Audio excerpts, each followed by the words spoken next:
আসসালামু আলাইকুম। সো আজকে আমরা আধুনিক পদার্থবিজ্ঞানের সূচনা চ্যাপ্টারটাকে মাত্র 20 মিনিটের মতো রিভিশন করব। সো তোমার এমসিকিউ এবং সিকিউ করার জন্য যত প্রকার ফর্মুলা এবং কনসেপ্ট দরকার হবে সবগুলো এই ভিডিওতে আমরা দেখাইছি মাত্র 8টা টাইপের মাধ্যমে।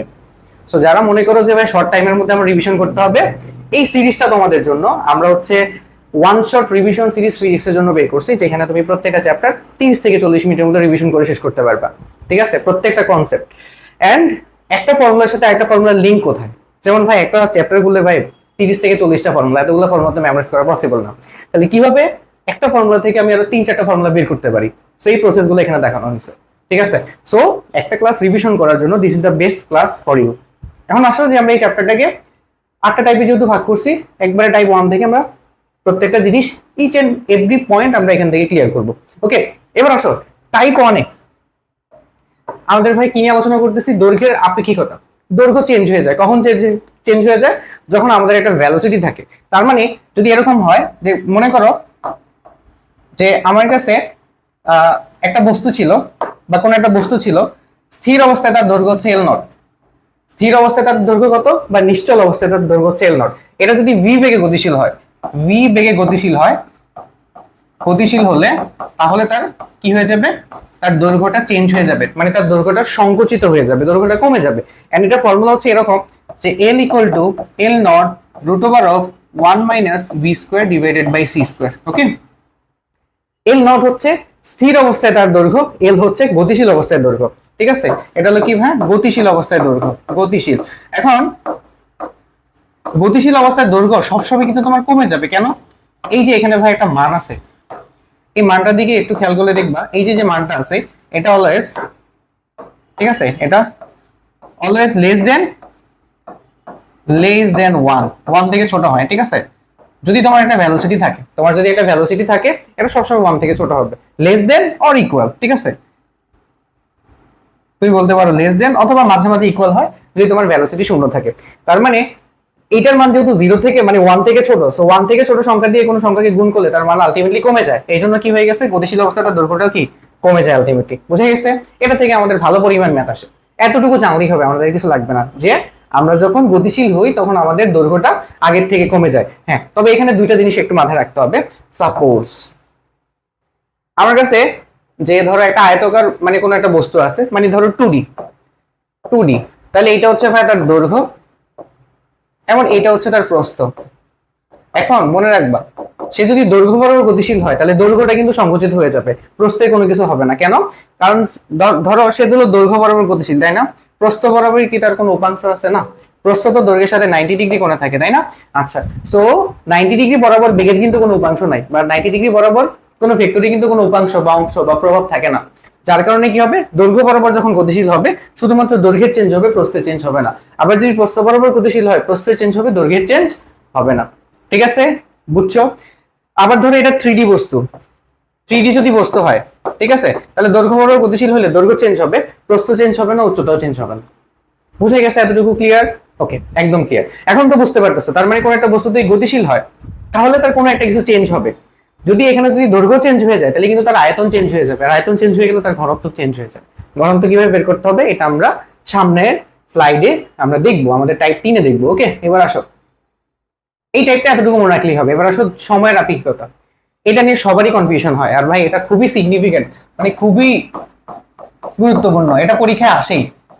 মানে তোমার যদি এই চ্যাপ্টার থেকে 10টা কোশ্চেন করে 5টা কোশ্চেন এই টপিক থেকে থাকে, এটা এতটা ইম্পর্টেন্ট। এবার আসো, আমরা ছোটবেলা থেকে পড়ছি যে আমরা যখন একটা মানে হলো কোনো মানে প্রচন্ড বেগে আমরা গতিশীল থাকি, বিশেষ করে আলোর বেগের কাছাকাছি, তখন আমাদের যে মানে বয়স আছে সেটা আসলে পৃথিবীর সাপেক্ষে কমে যায়। ঠিক আছে, তাহলে ব্যাপারটা এরকম হয় যে ধরো এটা হচ্ছে আমাদের পৃথিবী। হ্যাঁ, এই কালার ইউজ করলে আই গেস দেখা যাবে। হ্যাঁ, এটা হচ্ছে আমাদের পৃথিবী। সো পৃথিবীতে আমার একটা বন্ধু ছিল বা আমার একটা ফ্রেন্ড ছিল। তো এই পৃথিবীতে যেই লোকটা দাঁড়ায় ছিল সে হচ্ছে ধরো আমার ফ্রেন্ড, আর এই যে রকেটের মধ্যে ধরো আমি আছি। ওকে, এখন রকেটটা ধরো আলোর বেগের কাছাকাছি বেগে গতিশীল। হ্যাঁ, তাহলে বা যদি আলোর বেগের কাছাকাছি বেগে গতিশীল হয় তাহলে কি ডিফারেন্সটা কি ক্লিয়ারলি বোঝা যায়, এই জন্য বলতেছি আলোর বেগের কাছাকাছি বেগে গতিশীল। তাহলে মনে রাখবা, আমার জন্য এখানে যে সময়টা যাবে, মানে পৃথিবীতে যে আমার যে বন্ধু ছিল তার জন্য যে যে সময়টা, সেটা হচ্ছে আমাদের টি। এটা দেখা যাচ্ছে না, আচ্ছা অন্য একটা কালি ইউজ করি, এখানে মেবি লাল ইউজ করলে দেখা যাবে। হ্যাঁ, পৃথিবীতে যে সময়টা পার হইতেছে সেটা হচ্ছে টি, আর আমি যে রকেটের মধ্যে বসে আছি আমার জন্য যে সময় সেটা হচ্ছে মনে রাখবা টি নট। ক্লিয়ার? এই দুটা জিনিস মনে রাখলে আর এখানে কোনো কাজ লাগে না। এখন আমাকে বলো তো পৃথিবীতে যে সময়টা হবে, পৃথিবীতে যে সময়টা হবে এটা ফর্মুলা কি হবে, যে দেখো টি ইকুয়াল টু যে T naught root over of 1 minus V square divided by C square. Okay, এখন ভি হচ্ছে কি, ভি হচ্ছে ধরো আমি যে বেগে গতিশীল সেই বেগটা, ঠিক আছে। আর এই যে এখানে যে টি কি, এই টি হচ্ছে পৃথিবীতে যে এই লোকটা দাঁড়ায় ছিল তার সাপেক্ষে কত সময় পার হয়েছে। আর এই টি নটটা কি, টি নট হচ্ছে ওই আমার রকেটের মধ্যে যেই লোকটা দাঁড়ায় ছিল বা রকেটের মধ্যে ধরো আমি দাঁড়ায় আছি, তাহলে আমার সাপেক্ষে কতটুকু সময় এখানে যাচ্ছে। এবার হিসাব করে দেখো ভাই, এখান থেকে যদি আমরা একটা হিসাব করি যে টি নট ইকুয়াল টু দেখো টি রুট ওভার কত 1 minus V square divided by C square. এখন দেখো তো আমি বলছি না এই যে এটার যে ভ্যালু অলওয়েজ 1 থেকে ছোট হয় যখন তোমার একটা ভেলোসিটি থাকবে, সো আলটিমেটলি টি নট এর মানটা টি থেকে ছোট হয়ে যাবে না আলটিমেটলি। তার মানে দেখা গেছে যে তুমি রকেটে গতিশীল যখন ছিলা তখন তোমার বয়স তোমার বন্ধুর বয়স থেকে 5 বছর কমে গেছে সাপোজ, মানে অনেক বছর তুমি বাইরে ছিলা। এই ঘটনাটা কিন্তু আমরা ইন্টারস্টেলার মুভিতে দেখতে পাইছি যে বাপের বয়স মেয়ের থেকে বড় হয়ে গেছে, কারণ বাপে হচ্ছে তোমার রকেটের মধ্যে গতিশীল ছিল, সো ওইখানে তার জন্য সময় কম কাটছে, বাট মেয়ে হচ্ছে পৃথিবীতে ছিল ওর জন্য সময় অনেক বেশি বেড়ে গেছে, ঠিক আছে। সো এই দুইটা জিনিস মাথায় রাখলে হয়ে যায় যে টি নট হচ্ছে কি তুমি যে রকেটের মধ্যে আসো বা তুমি যে গতিশীল বস্তুর মধ্যে আসো ওইটার মধ্যে যে সময়টা যাইতেছে ওটা হচ্ছে টি নট, আর পৃথিবীতে যে সময়টা যাইতেছে ওটা হচ্ছে টি। এতটুকু মনে রাখলে হবে। ওকে, এটা নিয়ে অনেক ডিটেলসে আলোচনা আছে, এটা যদি আমরা মানে কিভাবে আসছে দেখি তাহলে খুব মজার একটা জিনিস হয়। হ্যাঁ, এখান থেকে অনেকগুলো প্যারাডক্স তৈরি করা যায়। সো ওইটা নিয়ে আমরা আমাদের লেকচারে আলোচনা করব। এইটা আমাদের আপাতত এই লেকচারের জন্য দরকার নাই। ওকে, পরীক্ষার জন্য এতটুকু এনাফ, তুমি এতটুকু মনে রাখতে পারলেই পরীক্ষার জন্য ফার্দার এনাফ। এবার আসো আমাদের 3 নম্বর টাইপ ভাই, ভরের আপেক্ষিকতা বা আইনস্টাইনের ভর শক্তি সমীকরণ। সো ভরের আপেক্ষিকতা একদমই সহজ। ভরের আপেক্ষিকতা কি, যে ভরটা চেঞ্জ হয়ে যায়, যেমন গতিশীল হলে যেমন দেখছি আপনার দৈর্ঘ্য চেঞ্জ হয়ে যায়, আবার যেমন তোমার দৈর্ঘ্য চেঞ্জ হয়েছে, আবার হচ্ছে তোমার টাইম চেঞ্জ হয়ে গেছে, এখানে আবার ভর চেঞ্জ হয়ে যাবে। গতিশীল অবস্থায় ভাই ভরটা কি হয়েছে, বেড়ে যায়। এম ইকুয়াল টু কত, m naught root over of 1 minus V square divided by v square divided by C square. এখন কি হয়ে গেছে দেখো তো, যে এম নট হচ্ছে স্থির অবস্থায় ভর। এম নট কি, নট মানে বুঝবে স্থির অবস্থায় ভর, ঠিক আছে। যেমন এখানে এল নট ছিল, এল নট মানে কি স্থির অবস্থায় দৈর্ঘ্য। সো এম নট হচ্ছে কি নিশ্চল অবস্থায় ভর বা স্থির অবস্থায় ভর, আর এম হচ্ছে গতিশীল অবস্থায় ভর। দেখো তো এইটার মান আমি বলছি বারবার গতিশীল থাকলে 1 থেকে ছোট। সো কোন একটা সংখ্যাকে যদি 1 থেকে ছোট সংখ্যা দিয়ে ভাগ করা হয় তাহলে কিন্তু মান বেড়ে যাবে। সো আলটিমেটলি এই এম এর মানটা normally greater than am not থেকে বড় হয়, ঠিক আছে। তার মানে ভরটা আলটিমেটলি বেড়ে যায়। ক্লিয়ার? এতটুকু মনে থাকলে আর কিছু লাগবে না। এবার আসো আমরা সামনে যাই। এবার আছে ভর শক্তি উপপাদ্য। আমরা আইনস্টাইনের ইকুয়াল টু এমসি স্কয়ার ফর্মুলাটা বের করছি। এটা দিয়ে আসলে কি করি, এটা আসলে বলে যে ভর শক্তি উপপাদ্যটা, ভর শক্তি যে উপপাদ্য বা যে ব্যাপারটা ও সমীকরণ আছে, এই সমীকরণে যেটা বলা হয়েছে যে ভর আর এনার্জি হচ্ছে তোমার ইকুইভ্যালেন্ট। ইকুইভ্যালেন্ট মানে কি, এনার্জি নিজেকে ভর হিসেবে প্রেজেন্ট করে, ভর নিজেকে এনার্জি হিসেবে প্রেজেন্ট করে, ঠিক আছে। তার মানে তোমার কাছে যদি একটা সিগনিফিক্যান্ট ভর থাকে, ওই ভরটাকে যদি এনার্জিতে কনভার্ট হইতো তাহলে তার এনার্জি পাওয়া যেত ই। ধরো তোমার কাছে 1 কেজি ভরের কোনো একটা বস্তু আছে, তাহলে ওটা যদি এনার্জিতে কনভার্ট করি তাহলে ওখানে সি স্কয়ার দিয়ে গুণ করলে ওইটাই হচ্ছে আমার কি টোটাল, ওখান থেকে আমরা বা ওই ভরের সমতুল্য এনার্জি, বুঝা গেছে। 1 কেজি বসাবা, আলোর বেগ দিয়ে বসা স্কোয়ার করে গুণ করবা, তাহলে যে এনার্জিটা পাবা সেটা হচ্ছে 1 কেজি ভরের সমতুল্য এনার্জি। ক্লিয়ার? আচ্ছা, এটা তো আমরা করতে পারবো, কিন্তু এখানে আমাদের নতুন কিছু পয়েন্ট আছে। পয়েন্টগুলো হচ্ছে কি, ধরো আমি শক্তি বের করব, ঠিক আছে। ভর শক্তি উপপাদ্য থেকে শক্তি বের করব, তাহলে শক্তি ইকুয়াল টু হচ্ছে E m naught c square. আচ্ছা, এম নট মানে কি স্থির অবস্থায় ভর, এম নট মানে কি ভাই স্থির অবস্থায় ভর। তার মানে এটাকে আমরা বলবো স্থির অবস্থায় শক্তি। এটাকে কি বলবো, স্থির অবস্থায় মোট শক্তি, ঠিক আছে। কোন একটা বস্তুর মধ্যে, কোন বস্তুটা এম নট ভরের কোন বস্তু, এটাকে তুমি স্থির অবস্থায় মোট শক্তি বলতে পারো বা নিশ্চল অবস্থায় মোট শক্তি বলতে পারো, কোনো সমস্যা নেই। ওকে, এখন ভাই ভরটা যদি তোমার গতিশীল হয়, কি হয় গতিশীল হইলে আমাকে বলো ভর কি এটা থাকবে নাকি ভর চেঞ্জ হয়ে যাবে? চেঞ্জ হয়ে যাবে। তাহলে তখন টোটাল শক্তিটা কত হবে, এম সি স্কয়ার না? কেন? কারণ গতিশীল অবস্থায় তো ভর এম নট থাকবে না, তখন এম হয়ে যাবে, বেড়ে যাবে, এম সি স্কয়ার। সো এটাকে আমরা বলতে পারি গতিশীল অবস্থায় মোট শক্তি, ঠিক আছে, মোট শক্তি। এখন আমাকে বলো তো ভাইয়া, এই যে গতিশীল অবস্থায় যে মোট শক্তি এটা কেন পাইছি আমরা, যে আমরা যে এম সি স্কয়ার যে পাইছি এটা কিভাবে পাইলাম? এই মোট শক্তির মধ্যে কি স্থির অবস্থায় মোট শক্তি আছে না? গতিশীল অবস্থায় যে মোট শক্তি ওটার মধ্যে যে স্থির অবস্থায় মোট শক্তি আছে প্লাস গতিশীল অবস্থায় মোট শক্তি কেন বেড়ে গেল, তার গতিশক্তির কারণে। ক্লিয়ার?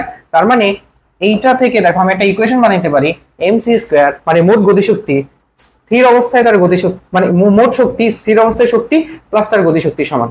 এখান থেকে যদি তোমাকে বলে ই কে বের করতে, তাহলে ফর্মুলাটা কি দাঁড়াবে? mc square minus m not c square. So এখানে ব্যাপারটা হচ্ছে কি, আগে আমরা গতিশক্তি বের করতাম হাফ mv স্কয়ার দিয়ে, বাট যখন তোমাকে বলবে ভাই আপেক্ষিক গতিশক্তি বের করতে, কোন গতিশক্তি? আপেক্ষিক গতিশক্তি বের করতে বলবে, তখন আমরা হচ্ছে এই আপেক্ষিক নিয়মে বের করব। ঠিক আছে, নতুন ফর্মুলা দিয়ে আমরা বের করব। এন্ড অবভিয়াসলি আপেক্ষিক গতিশক্তি তোমার গতানুগতিক বা নিউটনিয়ান যে গতিশক্তি আছে ওটা থেকে একটু বেশি হবে, কারণ আমরা আগে তো ভরটাকে কনস্ট্যান্ট ধরে নিতাম, এখানে ভর কিন্তু বেড়ে যাবে। সো ভর বেড়ে গেলে এখানে এনার্জি একটু বেশি হবে। বুঝে গেছে এতটুকু? ক্লিয়ার? ওকে, সো এই দুটো সূত্র মনে রাখলেই তোমার হয়ে যায়। এই সূত্রটা একটু এক্সট্রা মনে রাখতে পারো, এটা কাজে দেয়, মানে মাঝে মাঝে আসতে পারে। এটা মনে রাখবো ভাইয়া যে আমরা তো যে কোনো কিছুর মোট শক্তি বের করতে পারি, বাট চিন্তা করো এমন একটা বস্তু যেটা আসলে ভর নাই, তাহলে ওটা আমরা মোট শক্তি কিভাবে বের করবো? এটার মধ্যে কি বের করা যাবে? ভর যেহেতু নাই, ওটা শক্তি আমরা কিভাবে বের করবো? এই জন্য আমাদের এই ইকুয়েশনটা দরকার হয়। এই ইকুয়েশনটা হচ্ছে এমন একটা ইকুয়েশন যেখানে তুমি ভর আছে অথবা ভর নাই সকল ধরনের বস্তুর জন্য মোট শক্তি বের করতে পারবা। ঠিক আছে, এখন ভর নাই এরকম কোন বস্তু হইতে পারে, যেমন আলোর কোনো ভর নাই, বা আলোর কণা যে ফোটনের কিন্তু কোনো ভর নাই, কিন্তু ভরবেগ আছে। সো ওইখান থেকে কিন্তু তুমি শক্তি বের করতে পারো। তো ফর্মুলাটা হবে এরকম, E square equal to P square C square. P square মানে কি? ভরবেগ। সি স্কয়ার মানে আলোর বেগ। এম নট স্কয়ার মানে স্থির অবস্থায় ভর। ঠিক আছে, আর সি টু দি পাওয়ার 4 হবে। বুঝা গেছে? ওকে, তো আলোর ক্ষেত্রে যেটা হয়ে যায়, আলোর ক্ষেত্রে আমরা যেটা পাই যে আলোর ক্ষেত্রে যেহেতু তার কি নাই, মানে কোনো ভর নাই, তাহলে এখানে জিরো বসলে এটা আমরা জিরো হয়ে যায়। আলটিমেটলি আমরা পাই ই স্কয়ার ইকুয়াল টু কত? P square C square. সেখান থেকে আমরা এটা পাই ই ইকুয়াল টু কত? পিসি। বুঝছো? ক্লিয়ার? বুঝে গেছে? এই ইকুয়েশনটা আমরা ভরযুক্ত বা ভরহীন দুইটা ক্ষেত্রে আমরা ইউজ করে তাদের রিলেশনগুলো আমরা বের করতে পারি। ক্লিয়ার? এবার আসো, আমরা যে দেখছি যে যখন গতিশীল হয় ভর চেঞ্জ হয়ে যায়, তার দৈর্ঘ্য প্রস্থ উচ্চতা কোনো একটা কিছু চেঞ্জ হয়ে যায়, চেঞ্জ হয়ে গেলে অবভিয়াসলি তার আয়তন চেঞ্জ হয়ে যাবে, আয়তন চেঞ্জ হয়ে গেলে ঘনত্ব চেঞ্জ হয়ে যাবে। সো এইভাবে কিভাবে বেগের কারণে ঘনত্বের পরিবর্তনটা আমরা কিভাবে বের করব? একদম সিম্পল ভাইয়া। আমরা কি করব, ধরো যে ঘনত্ব, তাহলে দেখো আদি ঘনত্ব আমি যদি লিখি ভাইয়া, আদি ঘনত্ব আমরা কিভাবে বের করতাম? যে রো নট মানে স্থির অবস্থায়। ঠিক আছে, আদি ঘনত্ব না বলে আমি এটাকে সুন্দরভাবে বলি যে স্থির অবস্থায় ঘনত্ব। ঠিক আছে,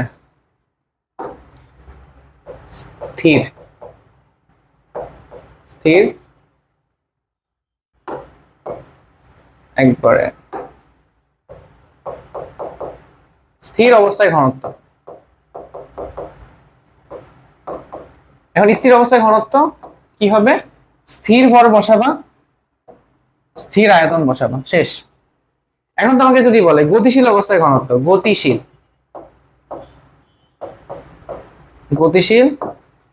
অবস্থায় ঘনত্ব, গতিশীল অবস্থায় কি কি চেঞ্জ হয়?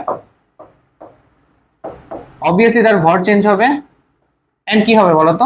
তার আয়তনে কিন্তু চেঞ্জ হবে। এন্ড এইভাবে তুমি কি করবা? সিম্পল ভাইয়া, যে আমি প্রথমে তার গতিশীল অবস্থায় ভর বের করব, গতিশীল অবস্থায় আয়তন বের করব। এখন এই জিনিসটা একটা স্ট্যান্ডার্ড একটা ছোট একটা ভার্সন হইতে পারে। ভার্সনটা এরকম, একটু খেয়াল করো। মনে করো যে তুমি এটাকে একটু বড় করবা, বড় করলে কি কি লেখা যায় দেখো তো। এম এর জায়গায় কি আমি লিখতে পারি কিনা? M naught root over 1 minus V square divided by C square লেখা যাবে না? এতটুকু ক্লিয়ার? এতটুকু ওকে। আয়তন মানে কি? আমি মনে করলাম যে বস্তুটির দৈর্ঘ্য বরাবর গতিশীল। মনে রাখো, বস্তুটি দৈর্ঘ্য বরাবর গতিশীল। সাপোজ বরাবর গতিশীল।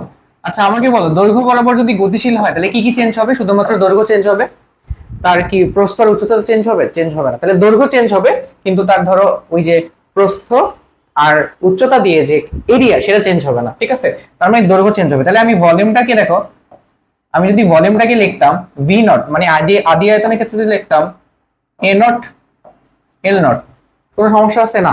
ক্ষেত্রফল ইনটু দৈর্ঘ্য, ক্ষেত্রফল ইনটু দৈর্ঘ্যকে দিয়ে গুণ করলে কি পাওয়া যাচ্ছে? আয়তন পাওয়া যাচ্ছে। এবার আসো, সেম ভাবে আমি যদি ভি লিখতাম ফাইনাল যে আয়তন, সেখানে এ নট কি চেঞ্জ হইতো? ক্ষেত্রফল তো চেঞ্জ হইতো না, যেহেতু ক্ষেত্রফল পাইতেছি আমি প্রস্থ এবং উচ্চতা থেকে, ওই দুইটা যেহেতু চেঞ্জ হয়নি, ক্ষেত্রফল চেঞ্জ হইতো না, শুধু চেঞ্জ হইতো এল। ক্লিয়ার? এতটুকু ক্লিয়ার? আচ্ছা ওকে। এবার দেখো এই এলটাকে কি আমি লিখতে পারি যে L naught root over of 1 minus B square divided by C square. কোন জায়গা থেকে পাইছি?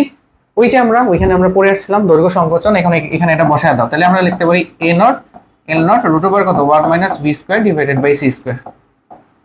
এখন দেখো এখান থেকে আমরা ফর্মুলা একটা ডিরাইভ মানে বের করতে পারি, সেটা হচ্ছে দেখো এই দুটাকে গুণ করলে রুট ওভারটা চলে যাবে, তাহলে থাকবে কত 1 minus B square divided by C square. এখন দেখো এ নট এল নট কে কি লেখা যায়? এই পোর্শনটাকে দেখো তো ভি নট লেখা যায় না? Okay V naught. এখন দেখো এম নট আর ভি নট কে কি লেখা যায়? রো নট লেখা যায় divided by 1 minus B square divided by C square. এই ফর্মুলাটা আমি তখনই অ্যাপ্লাই করতে পারবো, মনে রাখবা, যখন বস্তুটি শুধুমাত্র যে কোনো একটা দিকে গতিশীল থাকবে, আইদার দৈর্ঘ্য বরাবর, আইদার প্রস্থ বরাবর, আইদার উচ্চতা বরাবর। তখনই আমি ফর্মুলা ইউজ করে ডিরেক্টলি তার পরিবর্তনশীল ঘনত্ব বা গতিশীল অবস্থায় ঘনত্বটা এখান থেকে বের করে ফেলতে পারি। বোঝা গেছে? ক্লিয়ার? সো এই জিনিসটা কিন্তু খুব ইম্পর্টেন্ট, মনে রাখলে অনেক কাজে দিবে। এবার আসো আমরা একটু সামনে যাই, আমাদের অনেকগুলো জিনিস হয়ে গেছে। ওকে, ফোটনের শক্তি। ফোটনের শক্তি কিভাবে বের করতে হয়? ফোটন হচ্ছে আলোর ক্ষুদ্রতম কণা। সো যেখানে হচ্ছে আমরা যে আলো, আমরা কি জানি যে আলো হচ্ছে তোমার কন্টিনিউয়াস না, আলো হচ্ছে মানে হলো মানে প্যাকেট প্যাকেট আকারে হচ্ছে নির্গত হয়, আর এই এক একটা প্যাকেটকে আমরা ফোটন বলি। সো ফোটনের যদি শক্তি বের করতে হয়, ফর্মুলা হচ্ছে যে ই ইকুয়াল টু হচ্ছে এইচ এফ। এখন এইচ হচ্ছে প্লাঙ্ক ধ্রুবক, এটা তো মান আমরা জানি 6.626 ইনটু 10 ইনভার্স 34 জুলেস। আর এফ হচ্ছে তোমার ফ্রিকোয়েন্সি বা কম্পাঙ্ক, ঠিক আছে? সো আর আমরা জানি কি আরেকটা ফর্মুলা আছে আমাদের, ছোটবেলায় আমরা পড়ছিলাম তরঙ্গের জন্য, V equal to F lambda, তাই না? এটা যেহেতু আলো, তাহলে এটা এখানে হবে সি ইকুয়াল টু কত ভাই? সি ইকুয়াল টু কত হবে? F lambda. এখন এখান থেকে দেখো তো আমরা এফ এর ইকুয়াল টু কত লিখতে পারি? সি বাই ল্যামডা লিখতে পারি না? তাহলে এখানে আমরা দেখো এইচ এর জায়গায় এফ এর জায়গায় লিখতে পারি কত? C by lambda. ক্লিয়ার? এতটুকু ক্লিয়ার? বুঝে গেছে? ওকে, এখন এখানে জাস্ট দুইটা জিনিস মাথায় রাখবা। দেখো ই আর এফ এর সাথে সম্পর্কটা কেমন? ই যদি তোমার বড় হয় তাহলে এফ ও তোমার কি হবে? বড় হবে। তার মানে কম্পাঙ্ক বেশি, মানে হলো কোনো একটা ফোটনের কম্পাঙ্ক বা কোনো একটা আলোর কম্পাঙ্ক বেশি হলে তার শক্তি বেশি হয়, কম্পাঙ্ক বেশি হলে শক্তি বেশি হয়। আর ই দেখো, ই যত বড় হবে তোমার ল্যামডা তত ছোট হবে, কারণ ই এর সাথে ল্যামডার সম্পর্ক হচ্ছে ব্যস্তানুপাতিক সম্পর্ক। তার মানে কোন একটা কণার তরঙ্গ দৈর্ঘ্য যদি ছোট হয় তার এনার্জি বড় হয়, তরঙ্গ দৈর্ঘ্য যদি বড় হয় তার এনার্জি ছোট হয়। বুঝা গেছে? এই দুটো ইনফরমেশন আমাদের কিন্তু লাগবে, ম্যাথে অনেক ভালো লাগবে। হ্যাঁ, এই আইডিয়াটা কিন্তু খুবই ইম্পর্টেন্ট। ক্লিয়ার? বুঝা গেছে এতটুকু? ওকে, এবার আসো আমরা এক্স রে নিয়ে একটু আলোচনা করি। খুবই সিম্পল জিনিস ভাই, কিচ্ছুটা কোনো টাইমই লাগবে না।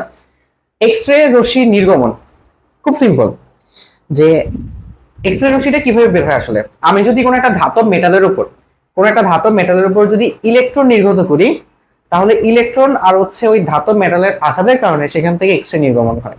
ব্যাপারটা কিরকম?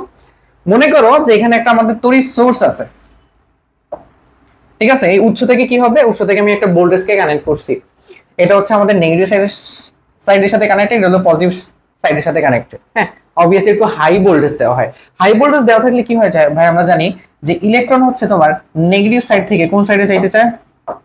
নেগেটিভ সাইড থেকে তোমার কি এই পজিটিভ সাইডে কি ঘুরে আসতে চাবে না? ওকে, সো এখান থেকে ইলেকট্রনটা নির্গত হবে, ইলেকট্রনটা নির্গত হয়ে এই যে ধাতব প্লেট আছে না, এখানে আঘাত করবে, আঘাত করলে এখান থেকে একটা রশ্মি নির্গত হয়।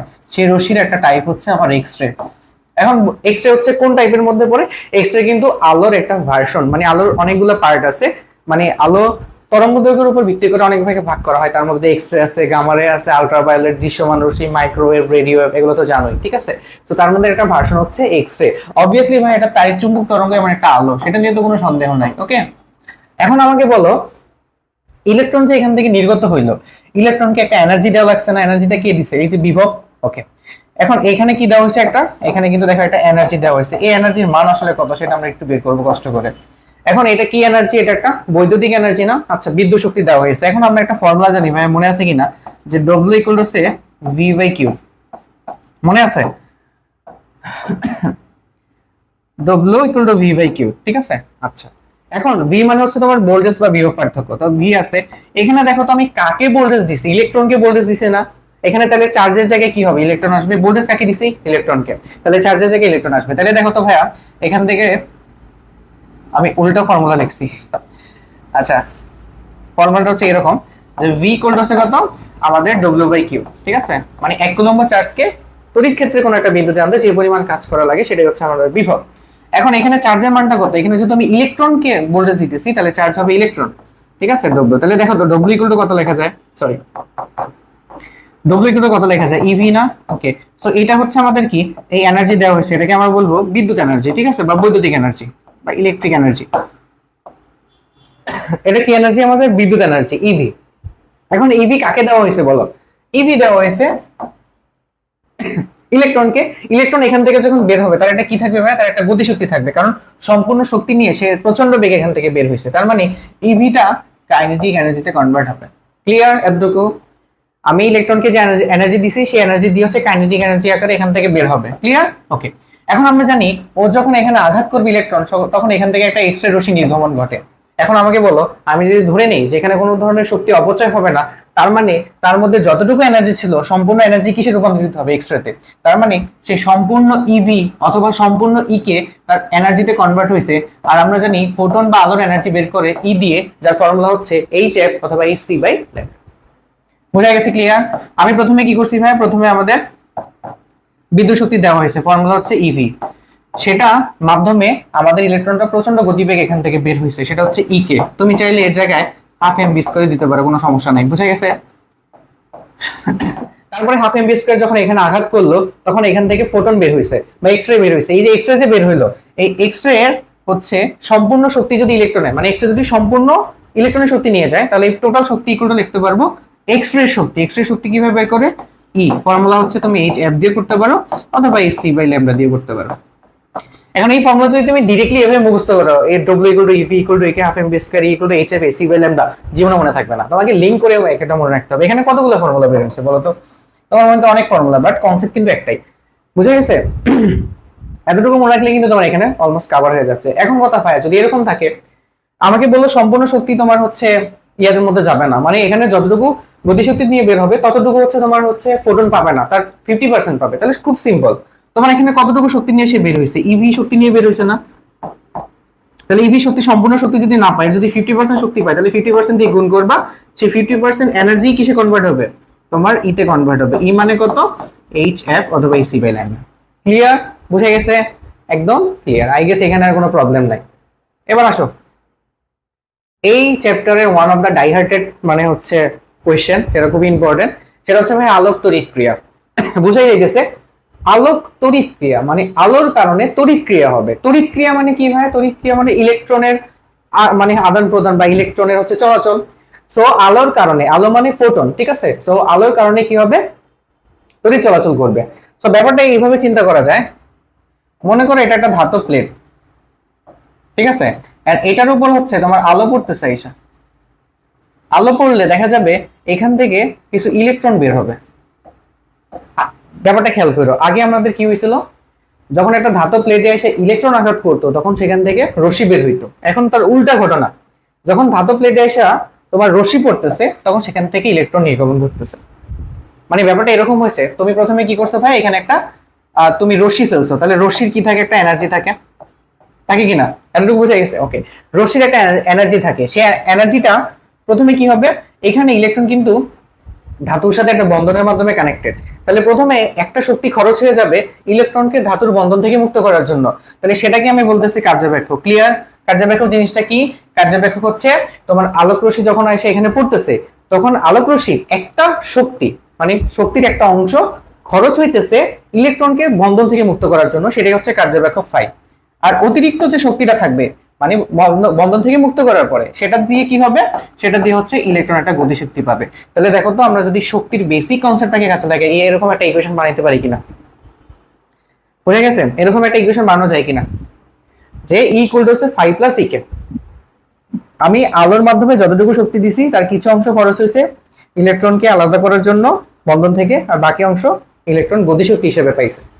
ক্লিয়ার? এতটুকু ক্লিয়ার? এবার আসো কার্যব্যাখ্যক নিয়ে একটু আলোচনা করি। কার্যব্যাখ্যক, কার্যব্যাখ্যকটা খুবই সহজ। কার্যব্যাখ্যক মানে কি ভাই, যতটুকু এনার্জি দিলে ইলেকট্রনটা জাস্ট বন্ধন থেকে মুক্ত হবে সেটাই হচ্ছে কার্যব্যাখ্যক। ওকে, তাহলে কার্যব্যাখ্যকের সময় তোমার ইকে এর মানটা কত হয়ে যায়, 0, কারণ কার্যব্যাখ্যক মানে তুমি জাস্ট ওকে ইলেকট্রনকে মুক্ত করার জন্য যতটুকু এনার্জি দরকার ততটুকু দিবে, এর থেকে বেশি দিবা না। তার মানে এখান থেকে দেখো কি লেখা যায়, ই ইকুয়াল টু ফাই। এখন ই এর ফর্মুলা তুমি যদি বসাও E F equal to phi, এখন বলো তো এই কার্যবেক্ষক ফাই পাওয়ার জন্য তোমাকে একটা ফ্রিকোয়েন্সি দেওয়া লাগতেছে না? ওই ফ্রিকোয়েন্সিটাকেই বলা হয় হচ্ছে আমাদের সূচন কম্পাঙ্ক। ক্লিয়ার? এখন বলো ওটাকে আমরা কি বলতেছি? সূচন কম্পাঙ্ক। সেম ভাবে এটাকে দেখো, এটাকে ই লিখলাম, এটা এইচ হবে। আর সেম ভাবে H C by lambda naught. কার্যবেক্ষকটাকে পাওয়ার জন্য আমি যে তরঙ্গ দৈর্ঘ্যটা ইউজ করছি সেটাকে আমরা বলবো সূচন তরঙ্গ দৈর্ঘ্য। বুঝা গেছে? তাহলে এটা হচ্ছে সূচন কম্পাঙ্ক, এটা হলো সূচন তরঙ্গ দৈর্ঘ্য। কার্যবেক্ষক মানে কি? কার্যবেক্ষক মানে যে পরিমাণে এনার্জি দিলে শুধুমাত্র ইলেকট্রনটা বন্ধন থেকে মুক্ত হয়ে যাবে। সো সেই জন্য আমি যে পরিমাণ ফ্রিকোয়েন্সি দিব, এই ফ্রিকোয়েন্সি হচ্ছে সূচন ফ্রিকোয়েন্সি। যে পরিমাণ তরঙ্গ দৈর্ঘ্য দিব সেই তরঙ্গ দৈর্ঘ্য হচ্ছে সূচন তরঙ্গ দৈর্ঘ্য। এতটুকু বুঝলে আর কিচ্ছু লাগে না। বুঝে গেছে? ওকে। এখন এখানে দুটো কথা আছে, তোমরা মাঝে মাঝে কনফিউজ হয়ে যাও। ভাইয়া সূচন কম্পাঙ্ক সূচন কম্পাঙ্ককে কেন এক মিনিমাম বলে? সোজা হিসাব, ভাইয়া তোমাকে আলোকতড়িৎ ক্রিয়া ঘটানোর জন্য তুমি জাস্ট কার্যবেক্ষকের জন্য যতটুকু এনার্জি দরকার অতটুকু এনার্জি দিতেছো। তার মানে এখানে তুমি এনার্জি সবচেয়ে কম দিতেছো না। মানে আলোকতড়িৎ ক্রিয়া তো কি, তুমি যদি বেশি এনার্জি দিতা কার্যবেক্ষকের এনার্জি তো সে পাইতো, তার মানে ইলেকট্রন এখান থেকে মুক্ত হয়ে আবার গতিশক্তিও পাইতো। বাট তুমি চাচ্ছ গতিশক্তি দিবা না, জিরো দিবা। বাট তুমি কার্যবেক্ষকের সমান এনার্জি দিবা যাতে জাস্ট ইলেকট্রনটা মুক্ত হয়। তো সেই ক্ষেত্রে তোমাকে এনার্জি তো মিনিমাম দিতেছো তুমি একদম কিপটামি করে। সো এনার্জি যখন মিনিমাম হবে তখন তোমার এফও কিন্তু মিনিমাম হবে। আর এনার্জি যখন মিনিমাম হবে তখন কিন্তু ল্যামডা কি হয়? ম্যাক্সিমাম হয়। বুঝা গেছে? ক্লিয়ার? এটা নিয়ে অনেকে কনফিউজ হয়ে যায়। এনার্জি যখন তুমি মিনিমাম দিবা তখন এফও মিনিমাম, এনার্জি যখন মিনিমাম দিবা তখন তো ল্যামডা কিন্তু ম্যাক্সিমাম। ক্লিয়ার? এই জন্য আমরা ওই যে এফ নটটাকে এফ মিনিমাম বলি, ল্যামডা নটকে ল্যামডা ম্যাক্স বলি। ঠিক আছে? ওকে, বুঝা গেছে? ক্লিয়ার এতটুকু? এবার আসো আমাদের খুব ইম্পর্টেন্ট একটা কোয়েশ্চেন, সেটা হচ্ছে ভাই আলোক তড়িৎ ক্রিয়া সংঘটিত হবে কিনা। আলোক তড়িৎ ক্রিয়া সংঘটিত হবে কিনা সেটা হচ্ছে কখন সংঘটিত হবে? আলোক আলোক তড়িৎ ক্রিয়া তখনই সংঘটিত হবে যখন তুমি এনার্জির মানটা, ঠিক আছে, এনার্জির মানটা তোমার কার থেকে? কার্যবেক্ষক থেকে বড় হবে। কার্যবেক্ষক মানে কি? যে পরিমাণ এনার্জি দিলে ইলেকট্রনটা মুক্ত হবে তার থেকে একটু বেশি এনার্জি দিলে তোমার কি হবে? আলোক তড়িৎ ক্রিয়া সংঘটিত হবে। প্লাস তোমার এফ ফ্রিকোয়েন্সি যদি তোমার এফ নট থেকে বড় হয়, মানে কি? এফ নট হচ্ছে সূচন কম্পাঙ্ক। সূচন কম্পাঙ্ক থেকে যদি তোমার আপতিত কম্পাঙ্ক বড় হয় তার মানে সেখানে কি তুমি বেশি শক্তি দিছো। বেশি শক্তি দেওয়া মানে সেখানে কি হবে? তোমার আলোক তড়িৎ ক্রিয়া সংঘটিত হবে। অথবা ল্যামডা যদি তুমি ল্যামডা নট থেকে ছোট দাও, দেখো ল্যামডা নট মানে সূচন তরঙ্গ দৈর্ঘ্য, তার থেকে তুমি ছোট তরঙ্গ দৈর্ঘ্য দিতেছো, তার মানে এই তরঙ্গ থেকে এই তরঙ্গের শক্তি বেশি। আর শক্তি বেশি দিলে কার্যবেক্ষক থেকে যদি তুমি শক্তি বেশি দাও ইজিলি সেখান থেকে তুমি ফটো তড়িৎ ক্রিয়া বা আলোক তড়িৎ ক্রিয়া সেখান থেকে পাওয়া যাবে। This is the condition. So যে কোনো একটা কন্ডিশনকে কাজে লাগিয়ে তুমি বলতে পারবা ভাই এখানে আলোক তড়িৎ ক্রিয়া সংঘটিত হবে কিনা। ক্লিয়ার? বুঝা গেছে? এবার আসো আরেকটা খুবই ইম্পর্টেন্ট জিনিস, সেটা হচ্ছে ভাই নিবৃত্তি বিভব। এই জিনিসটা আসলে কি? নিবৃত্তি বিভব জিনিসটা খুবই সিম্পল। দেখো যে আমাদের এখানে আমাদের একটা ধাতব প্লেট ছিল, সেই ধাতব প্লেটের উপর হচ্ছে তোমার একটা তরঙ্গ এসে পড়ছে। চিন্তা করো আমি যদি এইভাবে কানেকশন দিতাম, এটাকে আমি ব্যাটারির সাথে কানেকশন করি, ঠিক আছে? কানেকশনটা কিভাবে করব? ইলেকট্রন গুলো এইদিকে যাইতে চাইবে, তাই না? যেহেতু আলোক রশ্মি এখানে আঘাত করলে ইলেকট্রন গুলো এখান থেকে মুক্ত হয়ে ওইদিকে যাইতে চাবে। ওকে, এখন আমি একটা কাজ করলাম, এখানে আমি পজিটিভ চার্জকে কানেক্ট করছি, ব্যাটারি পজিটিভ প্রান্তকে কানেক্ট করছি, এখানে ব্যাটারি নেগেটিভ প্রান্তকে কানেক্ট করছি। তো নরমালি কি চাবে দেখো, ইলেকট্রন গুলো কিন্তু সামনের দিকে যাইতে চাবে, ঠিক আছে? এখানে তোমার একটা এরকম বদ্ধ স্ট্রাকচার আছে, ইলেকট্রন গুলো কিন্তু সামনের দিকে যাইতে চাবে, ইলেকট্রনের গতিশক্তি সামনের দিকে। হ্যাঁ, তো সামনের দিকে গেলে সে কিন্তু একটা লুপ কমপ্লিট করবে, তাই না? ওকে, বাট তুমি চাইতেছো নিবৃত্তি বিভব হচ্ছে এমন একটা মানে হলো যে বিভব যেটা ইলেকট্রনের গতিশক্তিকে নাই করে দিবে। তার মানে কি, ইলেকট্রন এখানে একটা গতিশক্তি পাইছে না, ওই গতিশক্তি নিয়ে সামনের দিকে যাবে এন্ড এখান থেকে সে কিন্তু একটা লুপ কমপ্লিট করবে। সো এখান থেকে আমি একটা ফটো কারেন্ট পাবো, কারণ এই বর্তনী কমপ্লিট করলে তো তুমি এখান থেকে একটা কারেন্ট পাবা। বাট আমি দেখো ব্যাটারি কানেকশনটা উল্টাভাবে দিছি মানে কি, এই প্লাস কিন্তু মাইনাসকে এদিকে আকর্ষণ করবে, তার মানে মাইনাস যাইতে চাবে সামনের দিকে, বাট প্লাস ওকে ধরে রাখবে। এখন আমি যদি একে পুরোপুরি ধরে রাখতে চাই তাহলে কি করতে হবে, ওর যে গতিশক্তি আছে গতিশক্তি সমান এনার্জি দিতে হবে না? এটা একটা গতিশক্তি আছে না, এটা গতিশক্তি কি? যেমন ধরো এটা যদি আমরা গতিশক্তি বের করতে চাই, এটা গতিশক্তি ই কে, এটা সমান এনার্জি দিতে হবে। এখন আমরা জানি এখানে কাকে এনার্জি দিব, ইলেকট্রনকে এনার্জি দিতে হবে। ইলেকট্রনকে এনার্জি দিলে ডব্লিউ জানি কত বের হয়, ডব্লিউ ইকুয়াল টু ইভি। আমরা একটু আগে পড়ে ফেলছি, এখানে একটু আগে পড়ে ফেলছি, এই যে দেখো এক্স এর ক্ষেত্রে পড়ছি যে ডব্লিউ ইকুয়াল টু ইভি, ঠিক আছে। এই ইলেকট্রনকে যদি তুমি শক্তি প্রোভাইড করো, সেই শক্তিটা আমরা এইভাবে বের করতে পারি। তাহলে দেখো তো এই এনার্জিটা কি এটা সমান না, তাহলে আমি কি লিখতে পারি, আর যেহেতু এখানে আমি বিভব দিয়ে আমি নিবারণ করতেছি, নিবৃত্তি মানে ফটো কারেন্টটাকে এখানে আমি বন্ধ করে দিতেছি, সো এটাকে নিবৃত্তি বিভব বা ভি নট বলা যাবে। So E K equal to E V naught. Clear? এটা মনে রাখলে আমাদের কাজ শেষ। ই কে ইকুয়াল টু কত হবে, EV not. E K equal to E V not. বুঝা গেছে? ক্লিয়ার? একদম ক্লিয়ার। এবার দেখো আমরা সবকিছু পড়ে ফেলছি না, এখন ফাইনালি সকল সূত্র উইদাউট মেমোরাইজ, কারণ এখান থেকে তোমার অনেকটা কম্বিনেশন হয়, তুমি কিভাবে আসলে লিখবা। সো আমি লিখি আর তোমরা প্র্যাকটিস করো, তাহলে দেখবা একদম শেষ। কোনো কিছু এখানে মুখস্থ করতে হবে না, আগের ফর্মুলাগুলো জানলে আমার হয়ে যাবে। 1 নম্বর ফর্মুলা লেখো। দেখো ফটো তড়িৎ ক্রিয়ার ক্ষেত্রে আমাদের basic formula equal to 5 plus ইকে, এটা তো আমরা জানি তাই না। এখন আমরা এখানে বিভিন্ন কম্বিনেশন সেটআপ করতে পারি। কম্বিনেশন কেন সেটআপ করব, দেখা গেছে প্রশ্নে এক একটা মান দেওয়া থাকবে, আরেকটা দেওয়া থাকবে না। সো তোমাকে আলাদা আলাদা ধরনের মান বসায় মানে এক একটা বের করতে হবে। সো তুমি কম্বিনেশনটা কিভাবে সাজাবা, দেখো এর জায়গায় আমি লিখতে পারি কত, এইচ এফ, আর ফাইভ জায়গায় জানি কি লেখা যায়, এইচ এফ নট। কোন জায়গা থেকে পাইছি, কোন জায়গা থেকে পাইছি দেখো সব আলোচনা করা আছে। Phi equal to H F naught, F naught মানে কি সূচন কম্পাঙ্ক, ঠিক আছে। Okay, plus E K equal to কত লিখতে পারি, হাফ এম বি স্কয়ার। এটাতে কোনো সমস্যা আছে কারো না, এটা আমি লিখতে পারি, কোনো সমস্যা নেই। আবার দেখো তো এটাকে আরেকটু চেক করা যায় না, H F equal to H F naught, ইকের জায়গায় আমি লিখলাম ইভি নট, সমস্যা আছে না। একটু আগে আমরা পড়ছি E K equal to E V naught, E K equal to কত, E V naught, E K equal to E V naught. Clear? বুঝা গেছে? ওকে, সেম ভাবে আমি যদি এটাকে ই এর জায়গায় লিখতাম এইচ সি বাই ল্যামডা, এখানে হয়তো কত, h C by lambda naught equal to c e V naught, সমস্যা আছে নাই। এইভাবে তুমি যেটা ইচ্ছে সেটা লিখতে পারো। ইভি নটের জায়গায় তোমার যদি ধরো নিবৃত্তি বিভব না চায়, যদি তোমার বেগ চাই, ইভি নটের জায়গায় তুমি হাফ এম বি স্কয়ার বসাবা। সাপোজ এখানে তুমি লিখলা এইচ সি বাই ল্যামডা, এখানে তুমি বসালা ধরো H C by lambda naught, আবার এখানে বসালা কত, হাফ এম বি স্কয়ার। যেটা তোমার দরকার হবে ওটাই বসাবা, ঠিক আছে, যেটা দরকার হবে, যেটা বের করতে হবে, যেটা দেওয়া আছে। এভাবে হাজারটা কম্বিনেশন বানানো যায়। বুঝে গেছে? সো আমি যদি বেসিকটা একবার বুঝে ফেলি তাহলে কিন্তু আমার আর কোনো কিছু লাগবে না। বুঝে গেছে? আর একটা ছোট জিনিস আমি একটু ক্লিয়ার করে দিই, সেটা হচ্ছে ভাই এটা মাঝে মাঝে তোমাদের একটা গ্রাফ আসবে, ঠিক আছে। গ্রাফটা হচ্ছে কি, যে দুইটা গ্রাফ আসবে, একটা হলো গতিশক্তির সাথে তোমার ফ্রিকোয়েন্সি সম্পর্কটা কেমন। ধরো তুমি এক্স অক্ষ বরাবর হচ্ছে ফ্রিকোয়েন্সি নিছো, কম্পাঙ্ক নিছো, আর ওয়াই অক্ষ বরাবর হচ্ছে তুমি গতিশক্তি নিছো, তাহলে এদের মধ্যে সম্পর্কটা কেমন হবে। সম্পর্কটা কেমন হবে দেখো, এখানে কিন্তু ফ্রিকোয়েন্সির মানে এই যে আমাদের মূল বিন্দুতে ফ্রিকোয়েন্সির মান কত, মূল বিন্দুতে ফ্রিকোয়েন্সির মান কিন্তু 0, ঠিক আছে। আচ্ছা, সো মূল বিন্দুতে যদি ফ্রিকোয়েন্সির মান 0 হয়, বলো তো ফ্রিকোয়েন্সির মান যখন 0 তখন কি গতিশক্তি থাকবে এখানে? গতিশক্তি কিন্তু তখন থাকবে না, ঠিক আছে। সো কেন? কারণ ফ্রিকোয়েন্সি 0 মানে তোমার আলোকে তো সংঘটিত হবে না, তুমি তো ইলেকট্রনকে আলাদাই করতে পারবে না। সো ফ্রিকোয়েন্সি বাড়াইতে থাকবা, গতিশক্তি কি তোমার বাড়বে না। বাড়াইতে বাড়াইতে যখন তুমি এফ নটে চলে আসবা, সূচন কম্পাঙ্ক, তখন থেকেই তো গতিশক্তি বাড়া শুরু করে, তাই না। একটা মানে ধাতব পৃষ্ঠে তুমি যখন বল মানে হলো তুমি ফোটন নিক্ষেপ করতেছো, ফোটন যাই তো তোমার ইলেকট্রনকে মুক্ত করে দিবে না। আগে তো মানে ফোটন তো যাই ইলেকট্রনকে গতিশক্তি দিতে পারবে না, আগে কি করতে হবে, ইলেকট্রনকে মুক্ত করতে হবে। সো মুক্ত করার জন্য তোমার এফ নট দরকার হয়, তারপর হচ্ছে তুমি এখান থেকে কি পাবা, গতিশক্তি পাবা। বোঝা গেছে? তাহলে গ্রাফটা কেমন হবে, এফ এর সাথে ইকে এরকম গ্রাফটা হবে। ক্লিয়ার? বুঝে গেছে?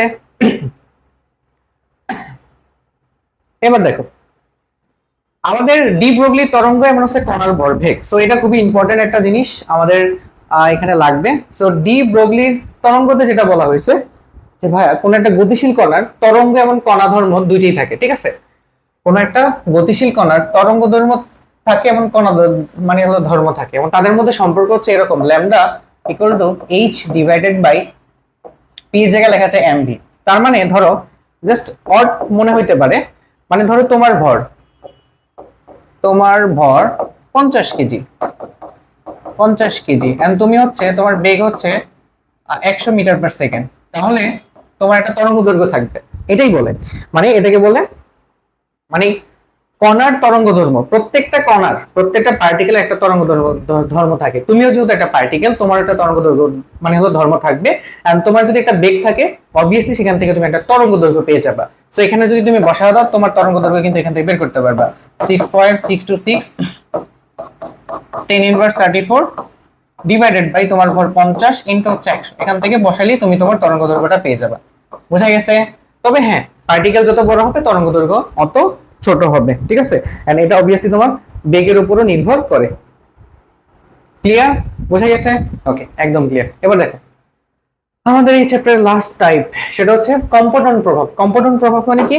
সিম্পল অ্যাজ দ্যাট ভাইয়া, যে কোনো ধরো একটা তোমার ওয়েভ আছে, একটা তরঙ্গ এম ভরে কোনো একটা ইলেকট্রনের উপর বা কোনো বস্তুর উপর আঘাত করলো, আঘাত করার ফলে সে হচ্ছে কিছু গতিশক্তি হারাবে না, এমন ইলেকট্রনটা ধরো এই বরাবর একটা গতিশক্তি পাইছে। তার মানে কি, এই যে একটা আপতিত রশ্মি, আপতিত রশ্মি শক্তি হচ্ছে ই, সেই আপতিত রশ্মিটা ইলেকট্রনকে আঘাত করছে, ফলে ইলেকট্রন একটা গতিশক্তি পাইছে ই কে। এবং এই প্রতিফলিত বা এখান থেকে কি আপতিত রশ্মিটা আঘাত করার ফলে এখান থেকে প্রতিফলিত হয়ে চলে গেছে, সেটা হচ্ছে ই প্রাইম। বুঝা গেছে? ক্লিয়ার এতটুকু? ওকে, এখন দেখো তো সে তার আদি ডাইরেকশনের সাথে কতটুকু অ্যাঙ্গেল তৈরি করছে? ফাই অ্যাঙ্গেল তৈরি করছে, ঠিক আছে? তাহলে আলটিমেটলি আমি বলতে পারি এইটার এনার্জি কি বেশি হবে না? কারণ এই এনার্জি থেকে দুইটা এনার্জিতে কনভার্ট হয়ে গেছে, তাহলে এই এনার্জিটা কিছুটা কম হবে। তাহলে এটার ক্ষেত্রে দেখো তো, যার এনার্জি বেশি তার ল্যামডাটা ছোট হবে, আর এটার যে ল্যামডাটা হবে সেই ল্যামডাটা বড় হবে, কারণ এনার্জি কম মানে ল্যামডা বড়। ঠিক আছে? বুঝা গেছে? তো এবার দেখো, যেহেতু আমাদের যে আপতিত যে রশ্মি আছে, এটা যেহেতু তোমার ল্যামডা তরঙ্গদৈর্ঘ্য কম, আর এটা তরঙ্গদৈর্ঘ্য কি হবে? বেশি হবে। ঠিক আছে? তো এখান থেকে দেখো ফর্মুলা লেখা আছে lambda prime minus lambda equal to h by m naught c 1 minus cos phi. Okay, so এখান থেকে তুমি আলটিমেটলি যেটা বের করতে পারবা যে ভাই, সেটা হচ্ছে তোমার আপতিত রশ্মির পরে যে তুমি প্রতিফলিত রশ্মি পাইছো বা বিক্ষিপ্ত যে রশ্মি পাইছো, বিক্ষিপ্ত রশ্মি তরঙ্গদৈর্ঘ্য এখানে ল্যামডা প্রাইমটা তুমি এখান থেকে বের করতে পারবে। ঠিক আছে? এন্ড অবভিয়াসলি এটা বড় হবে, এই জন্য ল্যামডা প্রাইম মাইনাস ল্যামডা লেখা হয়েছে। এইচ মানে প্লাঙ্ক ধ্রুবক, এম মানে নিশ্চল অবস্থায় ইলেকট্রনের ভর, সেটা হচ্ছে কত? 9.1 ইনটু 10 ইনভার্স 31 কেজি।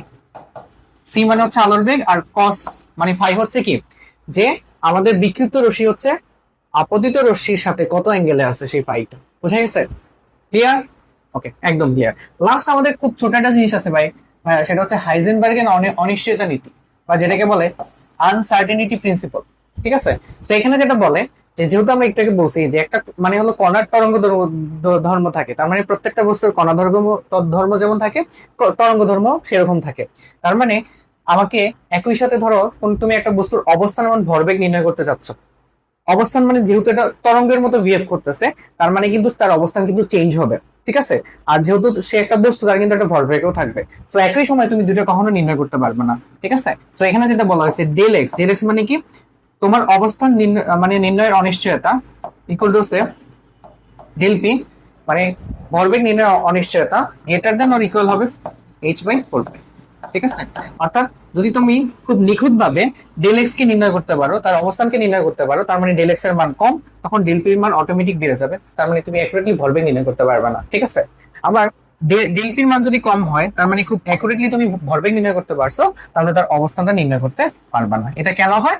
একটা বস্তুর কণা ধর্ম থাকে এবং তরঙ্গ ধর্ম থাকে, মানে দুইটা ধর্মই থাকে, এটাকে বলে কণার তরঙ্গ ধর্ম। ঠিক আছে?